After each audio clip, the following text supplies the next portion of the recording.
Section 17, Typical Agency Disclosure. Introduction. Agency disclosure is not just a form. In the previous sections, we discussed agency relationships, implied agency, dual representation, buyer representation, and many of the legal hotline questions that arise when agency is not properly explained. A common theme throughout this course has been that most agency problems occur because agents either delay the agency discussion or fail to document it properly. Now we turn our attention to what a typical agency disclosure looks like in the real world. Agency disclosure is not simply a form that gets signed and placed in the file. It is a conversation designed to help clients understand who represents them, what duties are owed, and how the relationship may change as the transaction progresses. The better the discussion at the beginning, the fewer problems agents encounter later. Agency flows from the broker. One of the most important concepts in Arizona agency law is that agency flows from the designated broker, not the individual agent. Imagine broker Joe owns a brokerage with multiple offices throughout Arizona and hundreds of agents. An agent in the Gilbert office represents a buyer, while an agent in the Goodyear office represents the seller. Even though the agents may never have met each other, the transaction is still considered dual agency because both agents work under the same designated broker. This surprises many agents. They assume dual agency only exists when the same salesperson represents both parties. In Arizona, the brokerage relationship controls. As long as the same designated broker represents both sides, dual agency exists and proper disclosure and consent are required. Real-world example: the large brokerage.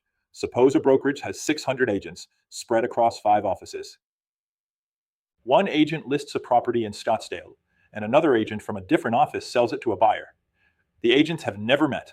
The designated broker may never have personally interacted with either party.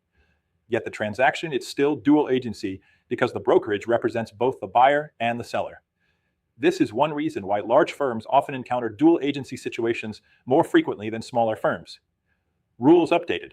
Arizona continues to follow broker agency. Over the years, there have been discussions about changing Arizona's agency structure to an office agency model or an agent agency model. Under those systems, agency might flow through the office or individual agent rather than the broker. However, Arizona continues to follow the traditional rule that agency flows from the designated broker. The course material explains that Arizona has not adopted office agency and continues to require dual agency disclosures whenever agents under the same broker represent opposite sides of a transaction. For agents, this means understanding the brokerage structure is just as important as understanding your own relationship with the client.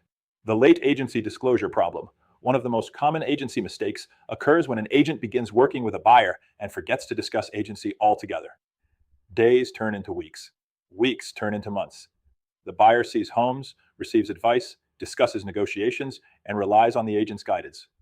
Then, the transaction finally reaches escrow and the broker reviews the file. The broker asks, "Where is the agency disclosure form?" Suddenly, the agent realizes the conversation never occurred.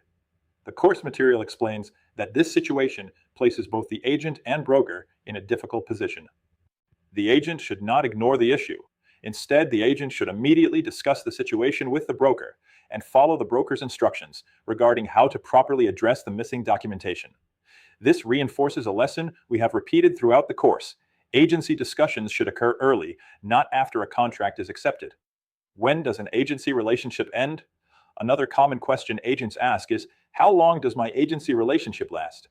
In most cases, the agency relationship continues until the task the client hired the agent to perform has been completed.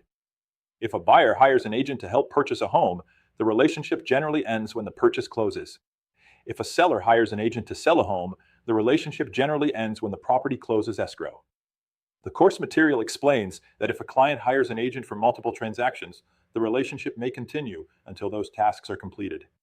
This is important because many agents assume agency automatically ends at a certain point. In reality, the scope of the assignment often determines when the relationship concludes. Real-world example: multiple properties. A client hires an agent to help purchase a primary residence and 3 rental properties. The primary residence closes first. Has the agency relationship ended? Probably not. The agent was hired to assist with all 4 acquisitions. The agency relationship likely continues until the agreed-upon tasks are completed. This is why clear expectations at the beginning of the relationship are so important. Do you need a new agency disclosure form? Suppose you successfully sell a client's home. 5 months later, the same client calls and asks you to list another property. Should you use the old agency disclosure form or obtain a new one? The course material explains that because the agency disclosure form is not property specific, some brokers may allow the previous form to remain in the file. Other brokers may prefer a new disclosure because the prior transaction has been completed and a new agency relationship is beginning. This is another example of why agents should follow brokerage policy and consult their broker when questions arise.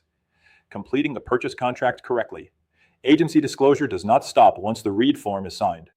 Agents must also properly complete the agency sections of the Arizona residential resale contract.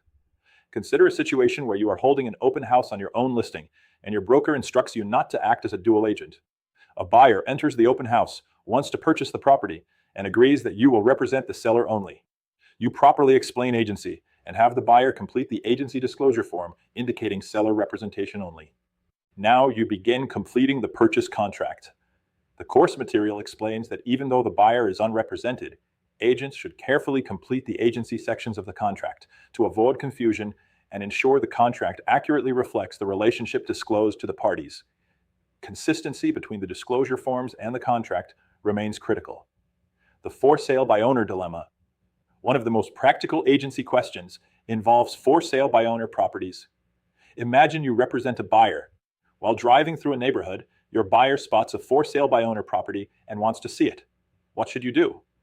The course material explains that the best practice is to contact the seller first, explain that you represent the buyer, and determine whether the seller is willing to compensate you. If the seller agrees, have the seller sign an appropriate compensation and agency acknowledgement form before showing the property. What should you not do? You should not avoid showing the property simply because compensation is uncertain. Your duty is to promote and protect the interests of your client. Compensation concerns should not prevent you from presenting a property that may meet your buyer's needs. The big lesson, typical agency disclosure is not complicated, but it does require consistency. Agents should discuss agency early. Agents should understand that agency flows from the designated broker. Agents should obtain proper disclosures before problems arise. Agents should make sure contracts match agency elections. Agents should consult their broker whenever questions arise. Most importantly, agents should remember that agency disclosure is not about protecting the agent. It is about helping buyers and sellers understand who represents them, what duties are owed, and how the relationship will work throughout the transaction. Online discussion questions. Question 1. Why is it important to understand that agency flows from the designated broker? Answer. Because dual agency may exist even when two different agents represent the parties, if both agents work under the same designated broker. Question 2. What should an agent do if they realize they forgot to obtain an agency disclosure form? Answer. The agent should immediately discuss the situation with their broker and follow brokerage instructions regarding how to address the missing documentation. Question 3. Why should compensation concerns not prevent an agent from showing a for sale by owner property? Answer. Because the agent's duty is to promote and protect the buyer's interests. Compensation should not be the deciding factor when identifying properties that meet the client's needs.